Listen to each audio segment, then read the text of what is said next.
voz da profecia com mais uma de suas mensagens de fé. A palestra de hoje será proferida por Roberto Rabelo e intitula-se Tempo do Fim. Diversas vezes no seu livro, o profeta Daniel relata a frase tempo do fim, empregada pelo anjo que com ele falava, o anjo Gabriel, e alusiva a um curto período que antecede a volta de Cristo. Alguns exemplos disso: entende, filho do homem, pois essa visão se refere ao tempo do fim. Capítulo 8, 17. Tu, porém, Daniel, encerra as palavras e sela o livro até ao tempo do fim. Capítulo 12, versículo 4.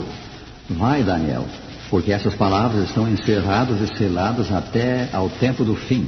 Versículo 8. Quando viria o tempo do fim? Está ele perto ou longe? Ou, porventura, vivemos nele? Muitos creem que já chegamos à fase final da história, ao tempo do fim. No seu livro A Cultura do Narcisismo, publicado em 1979, Christopher Lasch afirma que a maioria das pessoas tem agora a sensação de um fim. Aguardam uma catástrofe que trará fim ao mundo. Tal expectação é encontrada mesmo fora da área religiosa, como indicam os seguintes recentes livros: A Cultura da Bomba, por G. Littell, A Não Ser que Venha a Paz, editado por N. Calder, O Livro do Dia de Juízo e a Bomba Relógio Biológica, por R. Taylor, A Arte Moderna e a Morte de uma Cultura, por Hans Hupmacher. Milhões de cristãos creem que o tempo presente é efetivamente o tempo do fim e que a volta do Senhor está próxima. A voz da profecia compartilha e proclama essa crença, e o faz porque as profecias bíblicas apontam ao nosso tempo como a fase final da história. Mais que isto, os sinais do fim anunciados por Cristo, pelos profetas e pelos apóstolos, cumprem-se no mundo hoje. Consideremos alguns dos sinais. Em primeiro lugar, sinais que deveriam ocorrer em a natureza. Logo em seguida, a tribulação daqueles dias, disse Jesus: o sol escurecerá, a lua não dará a sua claridade, as estrelas cairão do firmamento e os poderes do céu serão abalados. Então aparecerá no céu o sinal do Filho do Homem, todos os povos da terra se lamentarão e verão o Filho do Homem vindo sobre as nuvens do céu com poder e muita glória. São Mateus 24, 29 e 30. A tribulação aqui mencionada é a que resultou da longa luta entre cristãos e cristãos, ocorrida principalmente na Europa. Essa tribulação praticamente findou cerca do ano 1775. Logo após, como predito, veio o chamado Dia Escuro em 19 de maio de 1780. Esse fenômeno, que teve por teatro a região da Nova Inglaterra, na América do Norte, afetando uma área de aproximadamente 300 quilômetros de comprimento por 200 de largura, foi de tal intensidade que, em pleno meio-dia, as trevas se tornaram como as de uma noite de luar. Como acontece ao escurecer, as aves voltaram para os seus poleiros, o gado se recolheu aos currais. Sobre este acontecimento escreveu Sir William Herschel, grande astrônomo da Inglaterra do século XIX: o dia escuro na América do Norte é um daqueles maravilhosos fenômenos que serão sempre lidos com interesse, mas que a ciência não sabe explicar. Estudiosos do assunto hoje pensam que a escuridão foi causada por uma extraordinária concentração de fumaça e vapores, causa natural, mas efeito inédito. Cerca de meio século depois, na noite de 13 de novembro de 1833, ocorreu também na América do Norte o grande chuveiro de estrelas cadentes ou meteoros cadentes. Começando aproximadamente à meia-noite, o admirável espetáculo estendeu-se até ao clarear do dia, sendo observado desde o México até o Canadá. Cálculos cuidadosos estimaram em 1 bilhão o número de meteoros que iluminaram os céus do continente. Outro sinal do fim é a generalizada animosidade das nações umas contra as outras, acompanhada de preparativos de guerra sem precedentes. Na primeira metade do século XX tivemos 2 guerras mundiais, as primeiras da história, gigantescas lutas diante das quais as precedentes guerras se tornaram como que brigas de crianças.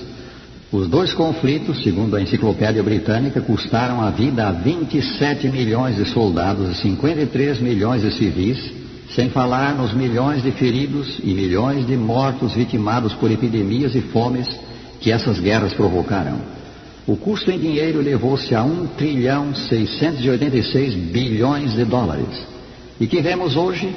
as nações em geral gastando em armamentos $1 milhão por minuto, preparando-se para um conflito em que as armas nucleares serão por certo empregadas e que poderá aniquilar toda a vida sobre a Terra. A profecia bíblica anunciou um tempo em que as nações se enfureceriam e dariam especial atenção a preparativos de guerra. Proclamai isto entre as nações, escreveu o profeta Joel. Apregoai guerra santa. Forjai espadas das vossas relhas de arado e lanças das vossas podadeiras. Diga o fraco, eu sou forte. Lançai a foice, porque está madura a seara. Joel 3, 9 a 14. Notemos que a gravação do espírito de guerra viria quando chegasse a ceifa da terra. E a ceifa, disse Jesus, é o fim do mundo. São Mateus 13, 39. Entre os sinais do fim que Jesus deu, temos também este: e por se multiplicar a iniquidade, o amor se esfriará de quase todos. São Mateus 24, 12. Nesses últimos 50 anos, a decadência moral tem crescido constantemente e já agora é alarmante. No decorrer da década dos 70, observa um bem informado comentarista, houve um especialmente rápido declínio da moralidade e dos valores históricos, incluindo a desintegração da família. Entre os estudantes de colégio e universidade, prossegue ele, está difundida a rejeição do casamento como uma maneira estabelecida de consorciar-se. O que outrora era marcado como imoralidade é agora o AVJ, arranjo para viver juntos. Outro indicador da derrocada moral do nosso tempo é o aumento da criminalidade, inclusive da violência. No Brasil, como em muitos outros países, a escalada da violência, principalmente nos grandes centros urbanos, alarma as populações e preocupa até as mais altas esferas do governo. Um aspecto dessa escalada é o terrorismo internacional. Em 1972, houve 206 incidentes terroristas no mundo. Em 1979, 3.340 incidentes, um aumento em 7 anos de 1.600%. Ao dar sinais da sua volta, Jesus comparou as condições dos dias finais da história às que prevaleceram antes da vinda do dilúvio. São Mateus 24, 37 a 39. E quanto àqueles dias, diz a Escritura, a terra estava corrompida diante de Deus e cheia de violência. Gênesis 6, versículo 11. Tanto a lassidão moral como o espírito de guerra que caracterizam o nosso tempo decorrem, por certo, de um acentuado afastamento de Deus, de um forte declínio da religiosidade. A pergunta do Senhor, quando vier o Filho do Homem, achará porventura fé na terra? São Lucas 18, 8, indica evidentemente um generalizado enfraquecimento do espírito religioso das massas. Alguns fatos indicadores desse enfraquecimento: a negação por parte de grande número de teólogos modernistas dos ensinos fundamentais da Bíblia, tais como a divindade e a morte expiatória de Jesus Cristo, a perda de interesse na vinda do reino de Deus e a absorvente preocupação por melhorar o presente mundo de pecado, que, segundo as Escrituras, deverá ir de mal a pior. 2 Timóteo 3, 1 a 13. O abandono da vocação pastoral por parte de dezenas de milhares de clérigos. O desinteresse das massas professadamente cristãs por buscar a Deus, demonstrado nos templos cada vez mais vazios da atualidade. A este respeito, escreveu o padre A.M. Henry, especialista em missões cristãs, há um prodigioso aumento da descrença no mundo. E referindo-se em particular a países da Europa, o Dr. Martin Marty, professor da Universidade de Chicago, afirmou há cerca de 12 anos, de um ponto máximo em 1880 até o presente, por exemplo, as igrejas da Grã-Bretanha têm visto um declínio geral no número de membros, frequência aos cultos, comunhões feitas e contribuições voluntárias. Se bem que quase todos os escandinavos são membros nominais de igreja, uma porcentagem muito pequena da população participa regularmente na vida institucional das igrejas. A frequência, continua ele, e o apoio às atividades religiosas da Igreja Católica Romana na França têm sido tão baixos que missiólogos católicos passaram a falar daquele país como nação pagã, necessitada de uma nova incursão missionária. E assim, prezado ouvinte, os acontecimentos e as condições indicadores do tempo do fim, segundo as profecias do Divino Livro, são vistos no mundo hoje. Podemos, pois, saber que a volta do Senhor está próxima, às portas. Foi o próprio Salvador que disse: Quando virdes acontecer essas coisas, sabei que está próximo o reino de Deus.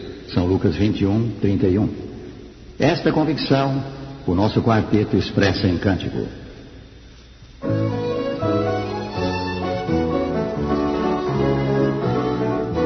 Cristo Jesus voltará muito em breve, seu reino de paz já podemos sentir. E as nações proclamar e cantar esta bela mensagem que o mundo terá de ouvir. Cristo vem logo,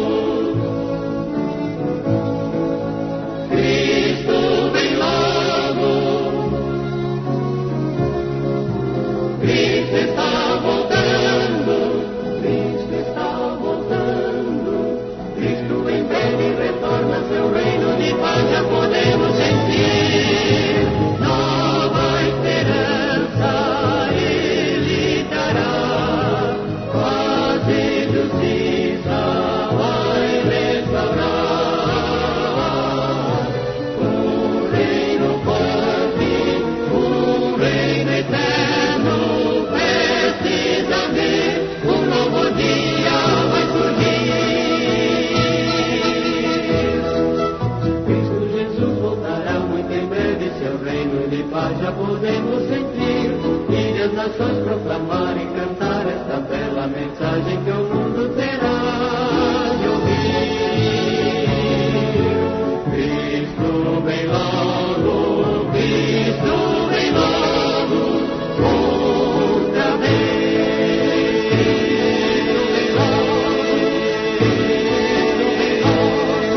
Cristo vem breve virá.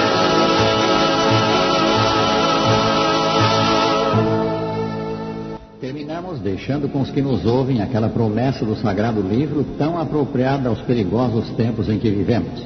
Salmo 34, 7. O anjo do Senhor acampa-se ao redor dos que o temem e os livra.